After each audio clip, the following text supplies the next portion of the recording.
Buenas tardes. La Real Academia de Extremadura de las Letras y las Artes tiene esa confluencia de el proceso creativo, pero por otra parte también el concepto más clásico, teórico de academia.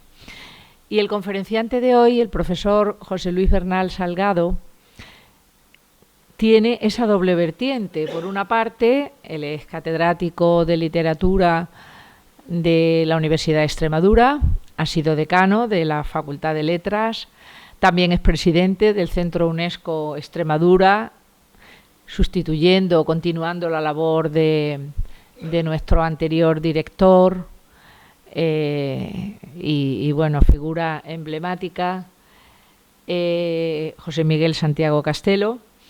Y por otra parte, él dirige y lleva a cabo una serie de líneas de investigación.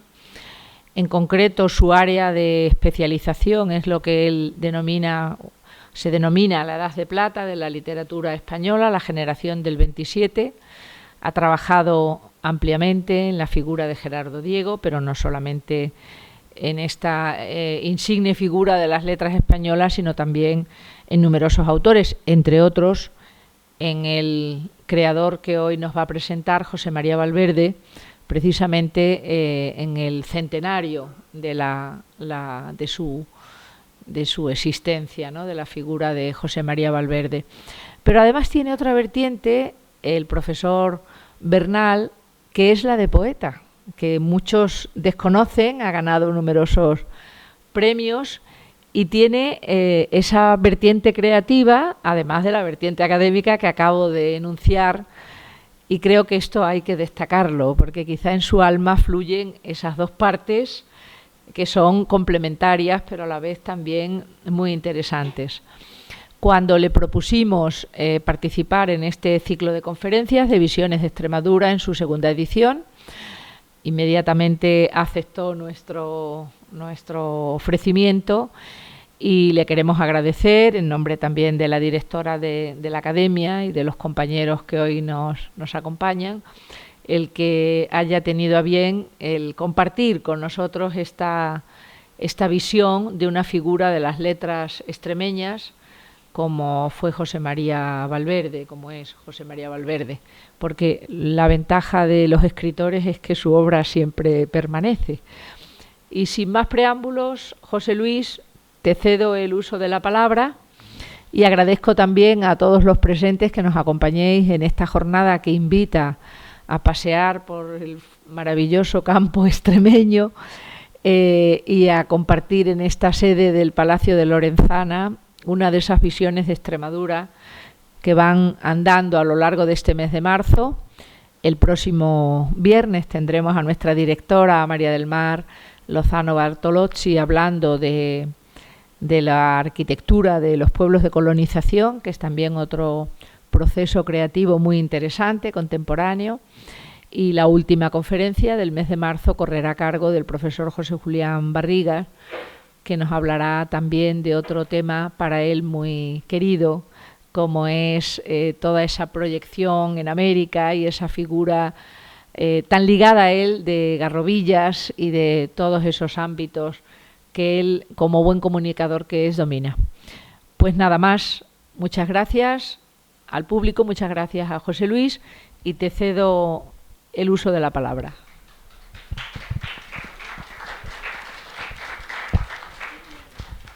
Muy buenas tardes, muchísimas gracias, querida Trini, compañera de academia y directora y promotora de estas visiones de Extremadura de nuestra academia. Gracias a los compañeros académicos que me acompañan, directora, compañeros de la universidad, amigos, querida Consuelo, concejala del Ayuntamiento de Trujillo. Ya se dijo el otro día el honor que es para nosotros que el Ayuntamiento esté en la Academia y la Academia esté en el Ayuntamiento. Gracias por el esfuerzo que hacéis, por ayudarnos, por dar sentido a que esta Academia esté abierta, cerca de la ciudadanía y luchando contra los elementos, porque lo comentábamos antes, estas tardes de marzo deliciosas ya, pues desde luego no invitan a las 7 de la tarde a encerrarse en ningún lado a escuchar palabra alguna, ¿no? Por eso, gracias a los trujillanos que estáis aquí hoy, por venir a atender a esta llamada de la Academia y en concreto por venir a escuchar mis humildes palabras. Bien, yo quiero comenzar cuando me ofrecí, como ha dicho Trinidad antes, cuando me ofrecí a dar esta conferencia, fue porque se daba la feliz circunstancia de que en el pasado mes de enero, a finales, celebrábamos el centenario del nacimiento de José María Valverde. Entonces, en estas visiones de Extremadura, me parecía que era una oportunidad de oro el poder hablar de Valverde aquí en Trujillo, pero bueno, estas conferencias también se suben al canal de YouTube y cualquiera puede consultarla más adelante. Porque quiero comenzar destacando el hecho de que Extremadura, aunque de una forma humilde y bueno, intermitente, bueno, pues ha atendido a la figura de Valverde. Lo ha hecho a tiempo, como voy a comentar luego, y desde luego ahora con motivo del centenario de su nacimiento, cosa que no ha ocurrido en otras partes, al menos todavía en Cataluña, en Barcelona, parece que se va a hacer algo, pero no se ha hecho. Entonces yo como extremeño me siento orgulloso y en este caso como académico me siento orgulloso de que lleguemos a tiempo a reivindicar, a recordar una figura que, como voy a intentar mostraros brevemente, bueno, pues merece desde luego el recuerdo siempre vivo y nunca el olvido, ¿no? Una figura además muy rica, muy polifacética, aunque yo aquí me vaya a ocupar fundamentalmente de su condición de poeta. Como os decía, el pasado mes de enero y a comienzos de febrero se celebró un homenaje en Valencia Alcántara, su pueblo natal. El pueblo se volcó, fue emocionante, aparecieron familiares de Valverde, la alcaldía se volcó, hubo un acto en el instituto del pueblo al día siguiente y luego las jornadas más académicas se celebraron 2 semanas después en la Facultad de Letras, con asistencia también de algún familiar y con la venida de algunas personalidades muy relevantes como Rafael Argullol, el último editor de Valverde y buen amigo de Valverde antes de su muerte. Bien, dicho esto, quiero ceñirme a un texto escrito para no levantar la cólera del español sentado y ser fiel al tiempo prudencial que se debe gastar en estas cosas. Hace más de 4 décadas, nada más terminar mi licenciatura, cuando era becario de investigación, me compré la antología de sus versos, este librito que tendréis algunos seguramente, que el poeta había publicado en la colección Letras Hispánicas de Cátedra en el año 78. Poco después tuve la fortuna de conocer a Valverde en persona a finales de marzo de 1982, cuando el poeta visitó Cáceres. Invitado, estos homenajes a tiempo le gustaron mucho a él y creo que nos honran como extremeños. Invitado a la Primavera Poética en Cáceres, que organizaba la institución cultural elbrocense de la Diputación cacereña.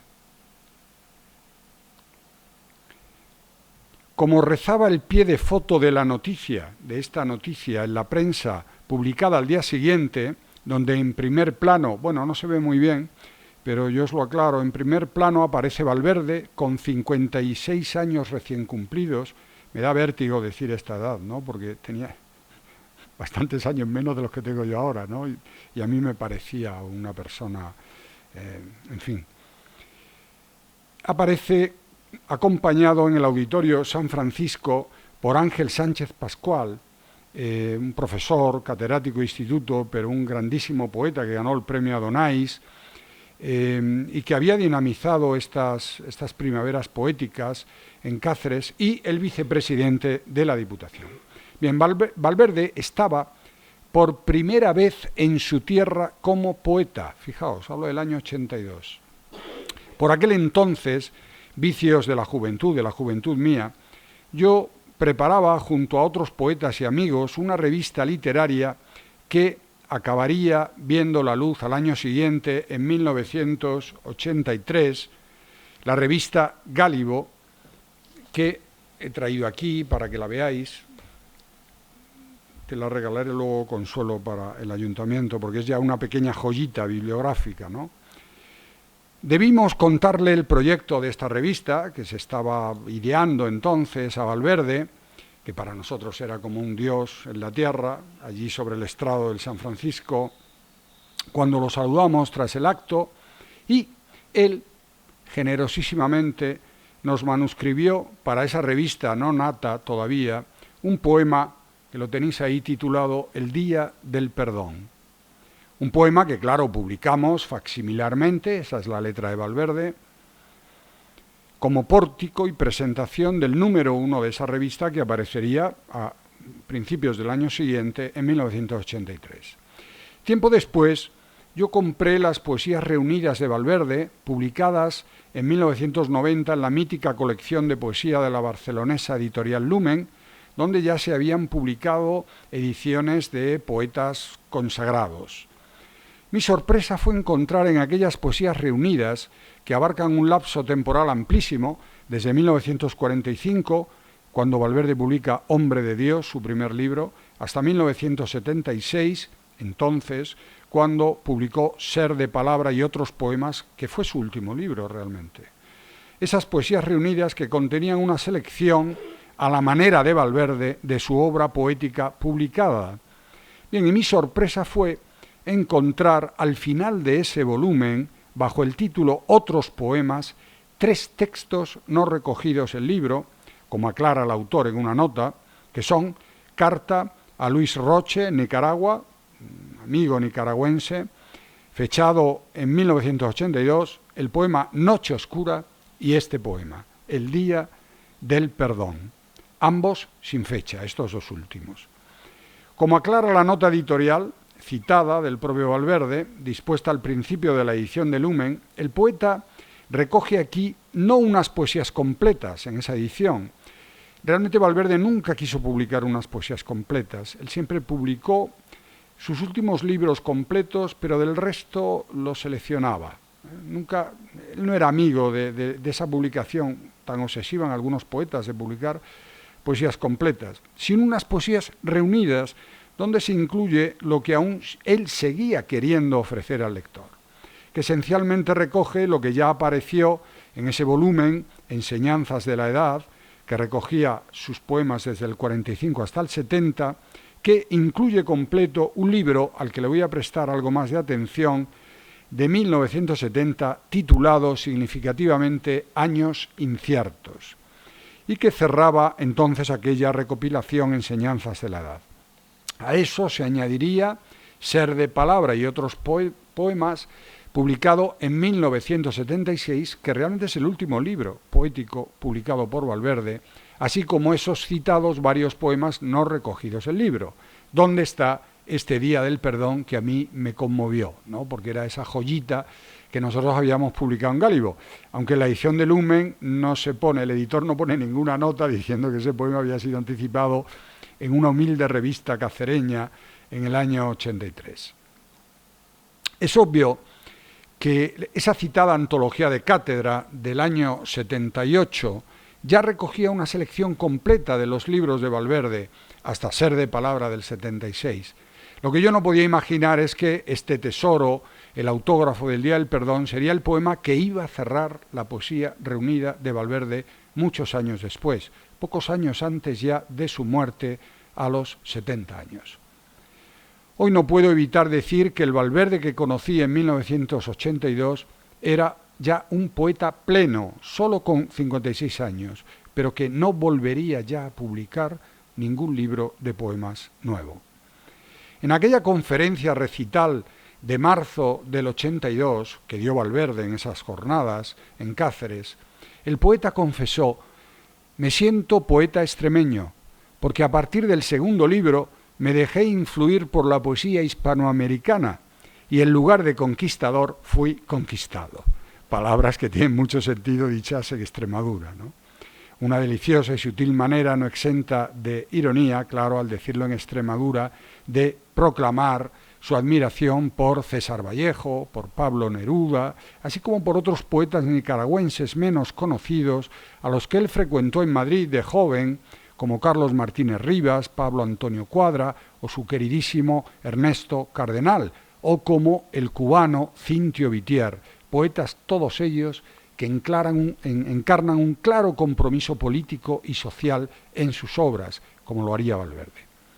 También entonces, en aquel momento, explicó por qué llevaba tiempo sin escribir versos, dando razones, aunque con gracia confesó que si le invitaran más a leer sus versos, quizás se habría animado a escribir otro libro. Como no le invitaban, pues la poesía la tenía un poco olvidada. Me satisface mucho, por lo tanto, como he dicho, que aquí en Extremadura sí se haya reivindicado esa condición de poeta de Valverde. Como saben, lleva su nombre el aula poética cacereña de la Asociación de Escritores, creada hace ya varias décadas, precisamente el año en que muere Valverde. Realmente, los coordinadores del aula, mi compañero Miguel Ángel Lama entre ellos, que crearon el aula al amparo de la idea genial de Ángel Campos, nuestro siempre recordado Ángel Campos, querían traer a Valverde para la inauguración del aula, pero justo murió pocos meses antes del inicio del aula en el año 96, ¿no? Entonces ese homenaje que se le iba a hacer con el aula poética, él no lo pudo ver, aunque sí fue conocedor del aula y dijo que hubiera querido venir.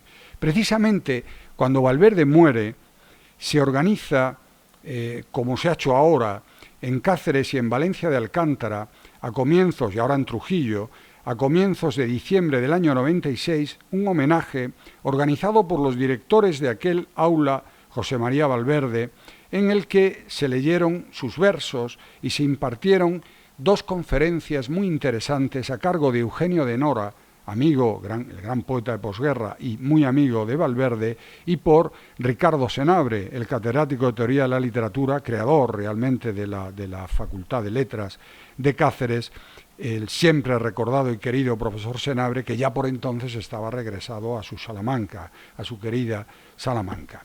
Precisamente en ese homenaje a la muerte de Valverde, con las dos conferencias y algunos poemas, editó este pequeño texto que he traído para que lo veáis. En esa mencionada antología de cátedra que he enseñado, cuya evidente delgadez ya nos dice mucho de la exigencia del poeta para con sus versos, Valverde, que es quien prologa y arma esa antología, ofrece claves esenciales que a mí, entonces, cuando la compré, nada más publicarse, yo era estudiante, en el año 78, a mí me ofrecen claves esenciales que me han servido mucho para comprender a Valverde. Por ejemplo, su citada exigencia selectiva para con sus versos, ofreciendo solo aquellos de los que se seguía sintiendo responsable, o las advertencias al lector en torno a la naturaleza de muchos de sus poemas, que son poemas extensos, divididos en partes, que al ser antologados, cuando se antologan, pierden buena parte de su ser, lo que se relaciona con su conciencia crítica y de lector experto, que reclama para la poesía las complejidades estructurales que se dan, por ejemplo, en el caso de la novela. Valverde sabía muy bien que no es lo mismo un libro armado de poemas que una mera reunión de textos poéticos, o que un poema con mayúsculas dividido en partes no es lo mismo que una arbitraria suma de poemas. O bien, por ejemplo, la naturaleza compleja de sus textos, solo aparentemente sencillos, al tener un trasfondo ensayístico, teórico, didáctico o periodístico que los asocian más a la prosa, lo que resultaba verdaderamente innovador en aquellos años. O, por ejemplo, la importancia de sus lecturas e influencias tempranas, desde Rubén Darío, Juan Ramón Jiménez, hasta Antonio Machado, que iba a ser fundamental en su madurez poética, a través de ese apócrifo Juan de Mairena de Machado, que tiene mucho de filósofo. Y claro está la influencia de los poetas del 27, sin olvidar los grandes nombres de la poesía europea y a los ya citados poetas hispanoamericanos. Me voy a centrar, como he dicho antes, en un periodo de la vida y de la poesía de Valverde que a mí me interesa mucho, pero creo que es especialmente oportuno en los tiempos que corren, estos tiempos de nuevo inciertos, ¿no? El título de ese libro era Años inciertos, que muestran un poco la evolución del poeta y la ejemplaridad cívica y ética en los convulsos años 60 en España. Y ahora había que hablar de los convulsos años 20 en el mundo, no en España. Pero aquellos años son años, como muchos de los que estamos aquí recordamos, aunque algunos solo fuéramos niños, ¿no? Donde Valverde va a vivir en un principio un exilio interior y luego un exilio-emigración en las postrimerías del franquismo como consecuencia de su postura intelectual radical, crítica contra la dictadura de Franco. Él, que había sido un poeta con menos de 20 años, que al publicar Hombre de Dios en 1945, la intelectualidad del franquismo, de la durísima posguerra, lo quiso encumbrar como el poeta que venía llamado a capitanear la regeneración poética de la España franquista, porque era un poeta católico y ese libro era un libro que planteaba aparentemente un problema religioso, no aparentemente, claramente un problema religioso, otra cosa que fuera un problema religioso resuelto, ¿no? Resuelto y resuelto a la manera que la ideología franquista desearía, ¿no? A veces la talla y la hondura de un poeta se atisba cabalmente en los retratos, en los homenajes o reconocimientos que otros grandes poetas le hacen. Lo que dicho sea de paso no es tan habitual. Sin embargo, los reconocimientos a Valverde son abundantes y crecientes. Su éxito como poeta, como he dicho en los años 40, tras su primer libro, La durísima posguerra, es realmente una lanzadera para él, ¿no?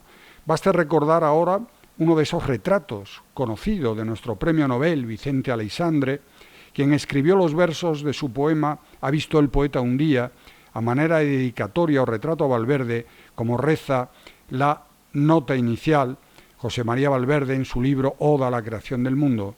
Aleixandre, en estos versos elogiosos, frente a otros poetas y poesías que intentan mostrarnos la vida primigenia, nos presenta a Valverde como el poeta, cito, más cercano de la voz misteriosa, capaz de revelar el secreto vaticinio del mundo desde el borde imperioso de su eterno bajido sin día. La peripecia biográfica de ese poeta capaz de revelar el secreto vaticinio del mundo merece alguna atención para comprender el calado poético de su obra y la razón pertinente de su exilio-emigración voluntario.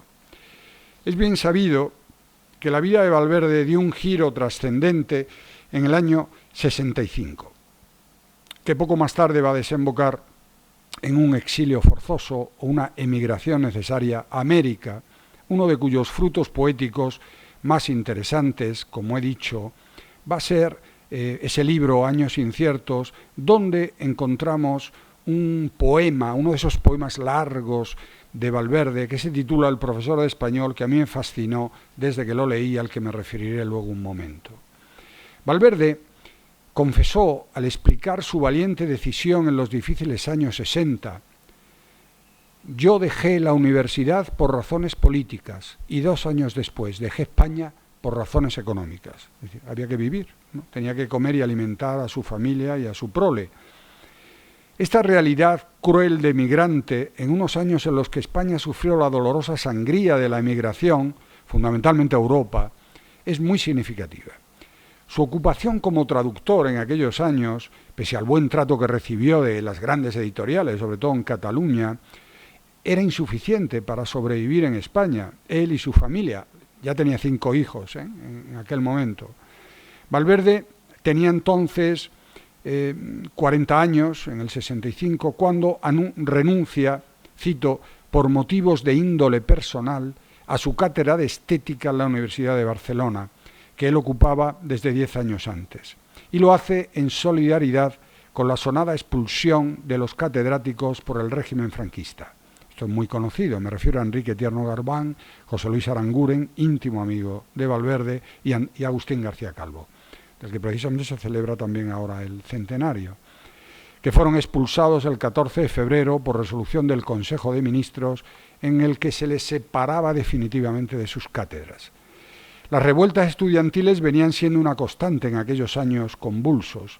El momento culminante, que es muy conocido, es mítico ya, ¿no?, será el 9 de marzo del 66, en la famosa asamblea estudiantil en el convento de los Capuchinos, en Sarriá, en Barcelona, donde se constituyó el Sindicato Democrático de Estudiantes. La policía rodeó a los reunidos y a los frailes que organizaban la resistencia y que los apoyaban. Se rompieron las líneas telefónicas, se sitiaron alumnos, profesores y capuchinos, alrededor de 500 personas, y la protesta desembocó en una situación angustiosa, pues la policía había cortado el suministro de víveres de primera necesidad. En la mañana del día 11 de marzo, la policía franquista entró violentamente en el convento sin autorización episcopal y realizó numerosas detenciones, lo que conocemos como la capuchinada. Desde años atrás, Tierno Galván y un grupo afecto de estudiantes universitarios en Salamanca y jóvenes habían llevado a cabo una actividad continua de acoso al régimen que les costó elevadísimas multas y estancias en la cárcel. La famosa acusación contra Tierno, cuando se le retira de la cátedra y no se atiende su recurso, es el haber asistido a la reunión multitudinaria de estudiantes no autorizada en febrero del 65 en la Facultad de Letras de Madrid, y el haber instado a la huelga a los estudiantes y a algunos colegas profesores. Por eso es un orgullo, ¿no?, haber tenido a Tierno en la política española y como alcalde de Madrid. José María Valverde, como sabemos, fue uno de esos catedráticos que se solidarizaron con los represaliados por el régimen.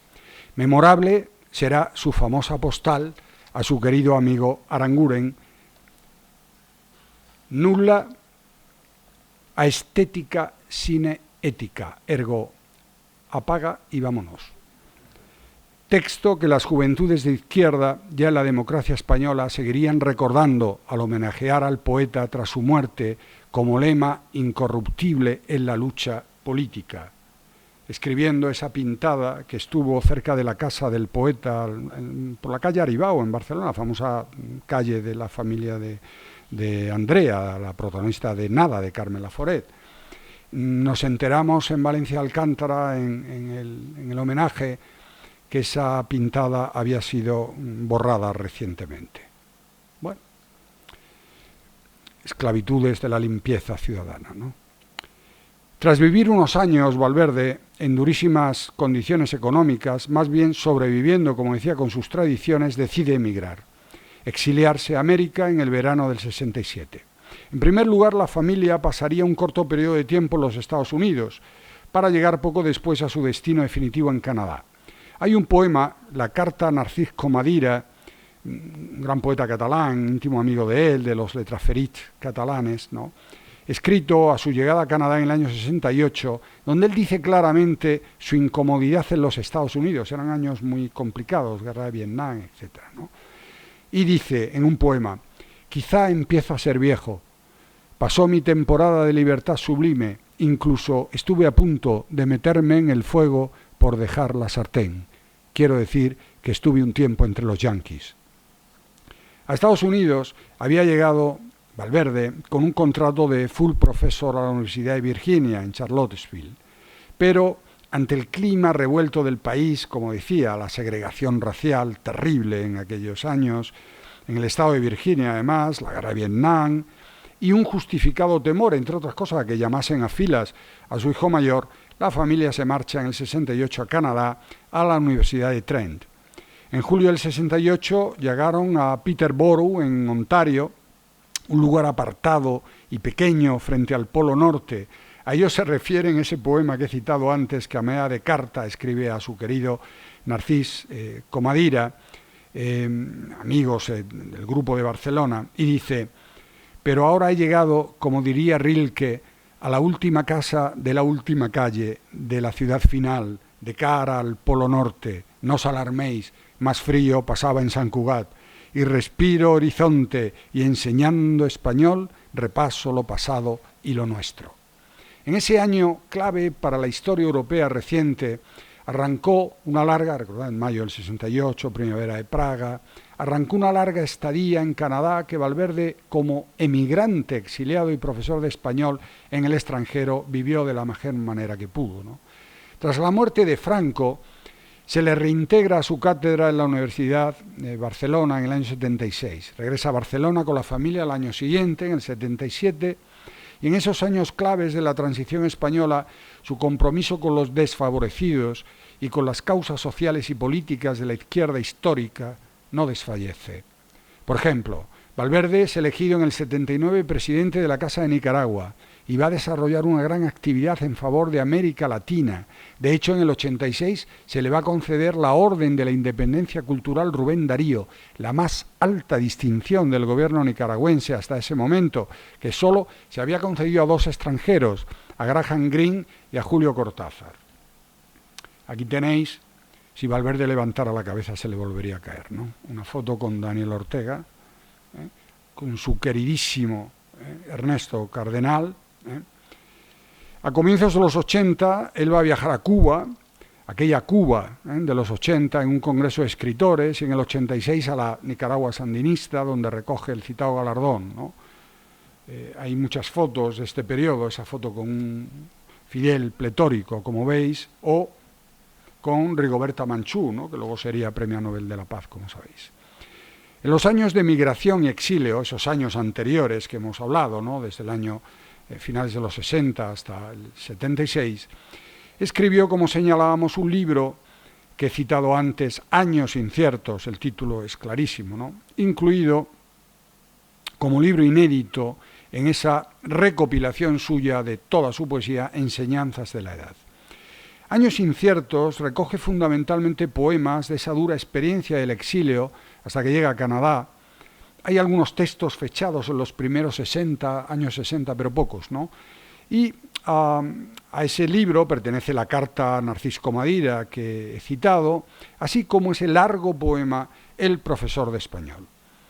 Años inciertos se compone de 4 secciones: preámbulos de la fe, estampas de costumbres, que tiene 18 poemas y entre los cuales hay algunos interesantísimos de esa experiencia americana, el citado El profesor de español y una última parte llamada Finales, donde hay 2 poemas a manera de coda, en realidad ya en ese momento de toda su obra, ¿no? De todo ese libro Enseñanzas de la Edad. Años inciertos cierra un ciclo esencial en la vida y en la obra de Valverde, un ciclo de madurez, de plenitud, en el que el poeta se plantea incluso terminar su obra, cerrarla. Solo había un libro después, ¿no? Lo que en realidad ocurriría pocos años después, en el 76, con Ser de Palabra, ¿no? Coincidiendo con su regreso a España. Y ahí se abre un periodo de senectud en el que Valverde silencia su voz, como si la poesía ya no fuera posible, ¿no? De manera que desde años inciertos, que se prolongan Ser de Palabra, está ese común denominador del exilio de esos últimos años, ¿no? Y sobre todo esas convicciones y evidencias éticas y estéticas que han armado la vida de Valverde desde que se va, entregándonos a un Valverde muy diferente, aunque fiel en lo esencial, a ese Valverde esencialmente católico que se conocía en España. Es revelador que la segunda parte de Años inciertas se titule, como he dicho, Estampas de costumbres, donde Valverde recoge una serie de textos fechables en esos difíciles años 60, fundamentalmente en torno a la crisis del 65. Ahí Valverde critica ese mundo. Me voy a detener en esto porque creo que la actualidad de estos versos es apabullante, ¿no? Él critica ese mundo feliz, lo está criticando un cristiano de pura cepa, ¿eh?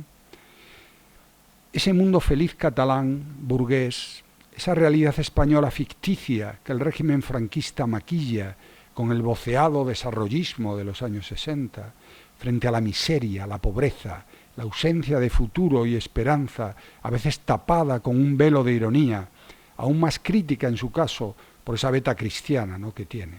Lo curioso, sin embargo, para nosotros hoy, es la vigencia hoy de algunas de aquellas sátiras de los 60, como cuando el poeta habla del golf, de los artistas o del mal consumidor, en alusión al consumismo feroz.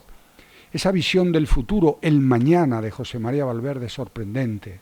Por ejemplo, en su poema del libro Ser de Palabra, Conversación ante el Milenio, fechado después, en 1973, leemos una estremecedora predicción de algunos de los problemas más acuciantes hoy, ya entrevistos entonces por él, como cuando, refiriéndose a los nuevos inventos, a la tecnificación del mundo y a la contaminación y expolio del planeta, y no existía la IA, dice: pero al usar su ciencia, al cabalgar la máquina con ansia, no pensó que para consumir y volver humo no había más que un poco de planeta, algunos bosques, unos cuantos ríos, la capa de aire apenas más allá de las nieves más altas para todos los que hay y los que habrá mientras los haya. Un poema de estampas de costumbres que muestra a las claras la posición difícil de Valverde como católico, su conciencia crítica, como una biografía, es el que titula Toma de conciencia, donde resuenan ya imágenes que luego va a emplear en el profesor de español. Por ejemplo, dice: primero era un mandato de cruzada arcangélica contra el hervor en marcha de puños en la calle, entre un vago tufillo de iglesias incendiadas. Unos versos que nos recuerdan el mandato de cruzada total de Mester de Clerecía y que en este caso aluden a los difíciles tiempos que desembocarán en la guerra civil, claro. Valverde se refiere en Toma de conciencia a esos años de la preguerra, a sus años de infancia y a la propia guerra, porque dice: luego mejor callar de la lucha civil, pues el poeta siente cómo le crece el cadáver a la espalda, muerto a sus manos. A la difícil posguerra alude como años de hundirme en confuso vacío, donde destaca cómo apremiaba el dolor silenciado de la gente con hambre, del pisoteado pobre, del injuriado oscuro, del invisible mugre. Esta conciencia social fue una constante en Valverde, lo que le acarreó muchos problemas, pues su cristianismo no cuadraba con la injusticia social que presenciaba, ni con una iglesia oficial vendida al franquismo. A los pobres les habían robado a Dios, como leemos en el poema El Dios robado, donde encontramos versos que nos recuerdan aquel pedestal de infierno y condenados del poema Mester de Clerecía.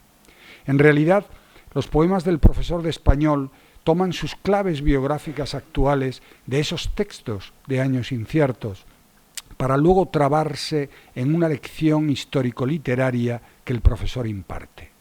Uno de los últimos poemas de estampas de costumbres es Apuntes de viaje, compuesto a su vez por dos poemas o apuntes en que se narran primeras escenas o reflexiones asociadas a su inicio de viaje de migrante en América, en Estados Unidos.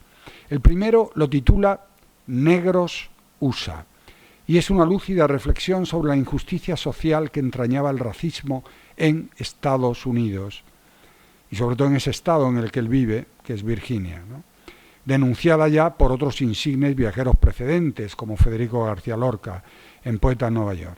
Valverde compara a los negros con los pobres, para decir, irónico, en clara referencia al racismo, que en España los pobres no son de otro color.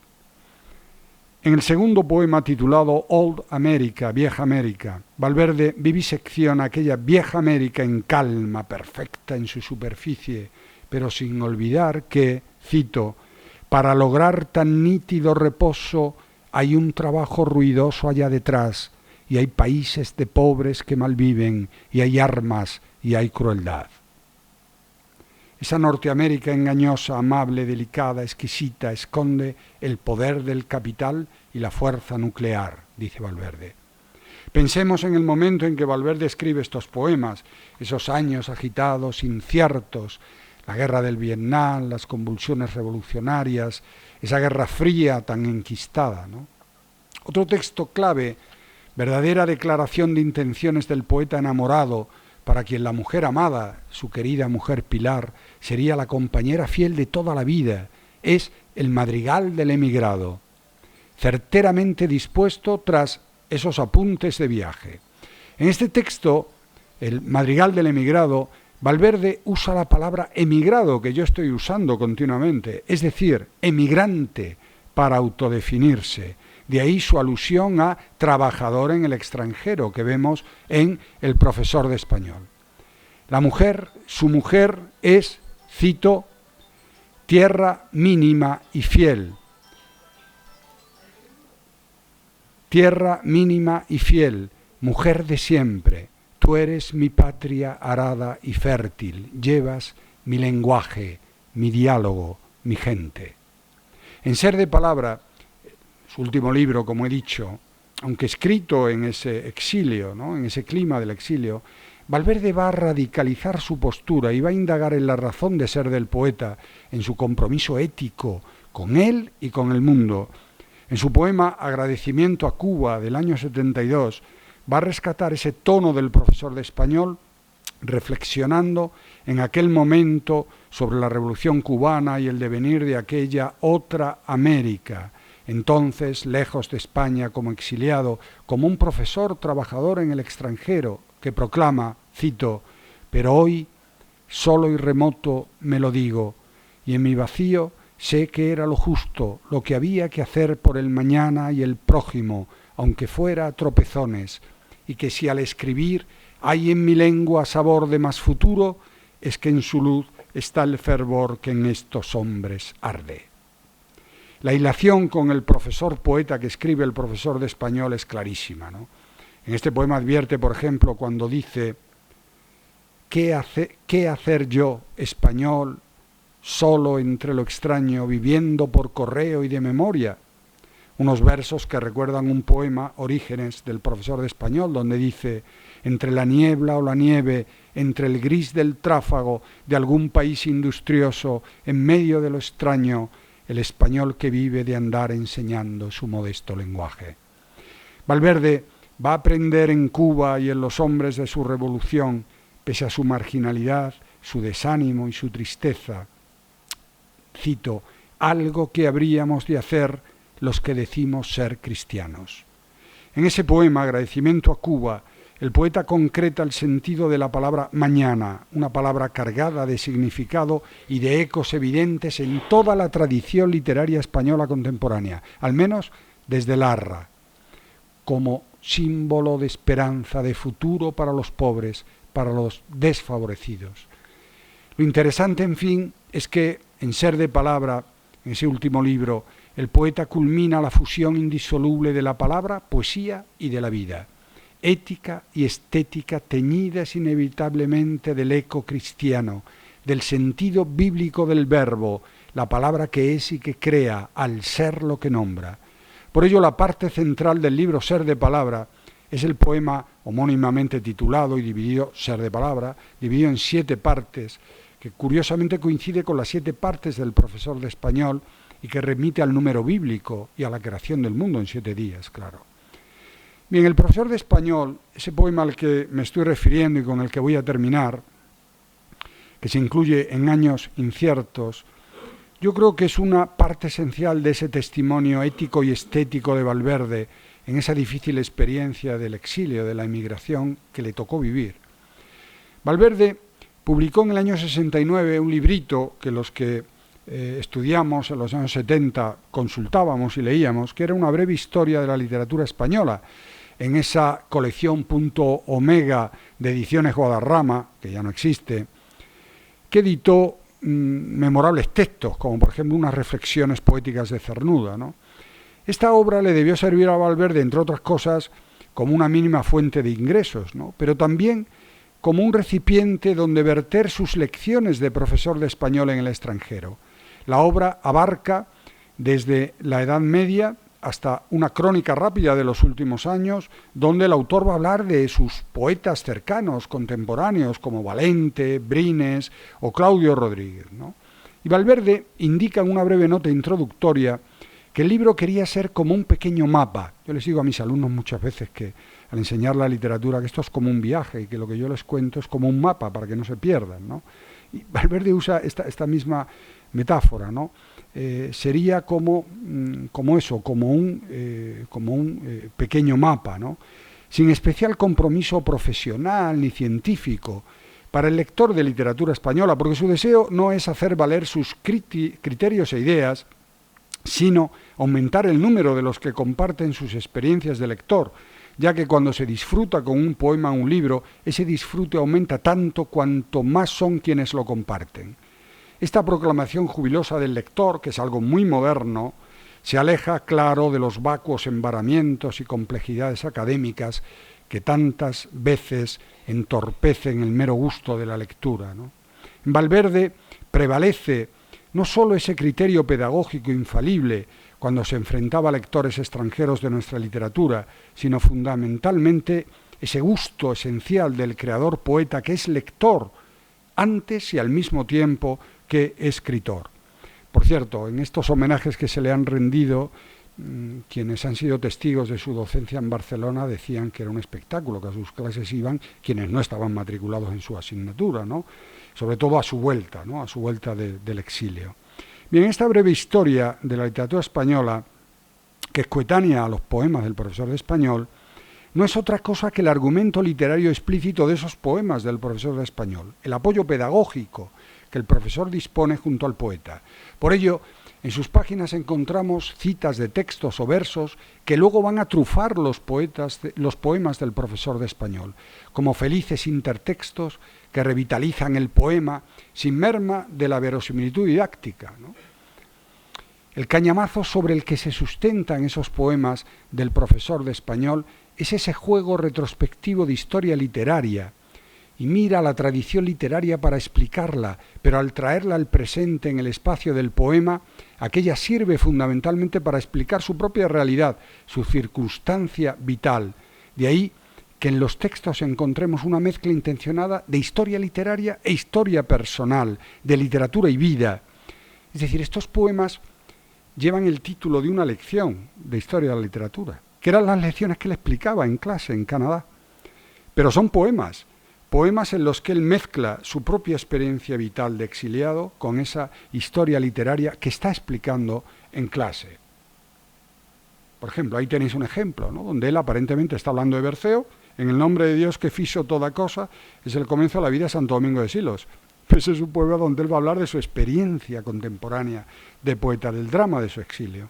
Por eso, en todos los poemas del profesor de español, Valverde parece explicar en verso un trozo de historia literaria, adoptando además intertextos, referencias literarias clarísimas o la forma poética de aquello que está explicando en clase, como aquí en Mester de Clerecía o en Orígenes, donde habla del cantar de Miocid, por ejemplo, ¿no?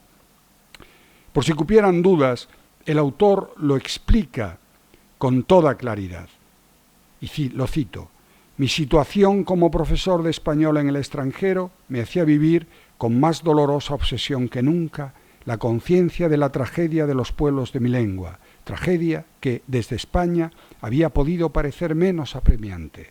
Ellos expresan en el poema El profesor de español, que es a la vez una breve historia de la española, cada uno de cuyos trozos es una imitación taraceada de citas de una de sus épocas formales, un poema personal de trabajador en el extranjero, pero también, ojo, una reflexión política o prepolítica. Claro está, los censores franquistas pasaron por alto, cuando el libro se publicó, rematando su volumen antológico Enseñanzas de la Edad en Barral en el año 71, la crítica inteligente y demoledora que Valverde lanzaba contra el régimen franquista desde el exilio. Una crítica que sí supieron ver sus amigos y poetas americanos, ¿no? Como Cintio Vitier. Pero además, y aquí lo veis, ¿no? Cuando habla de el engaño de los niños cuando éramos niños y cuando vemos el revés del tapiz, ¿no? El dolor del revés del tapiz, de esa fábula que nos contaban en la escuela, ¿no? Todo eso él lo va trabando con esa lección de historia literaria. Pero además, el lector actual, nosotros, y en ello me empeño yo con mis alumnos cuando explico estas cosas, al leer estos poemas como Mester de Clerecía del profesor de español, también comprende con una rotundidad que emociona que la literatura, y en este caso la poesía, es, cómo no, también la historia de la literatura. Muchas gracias.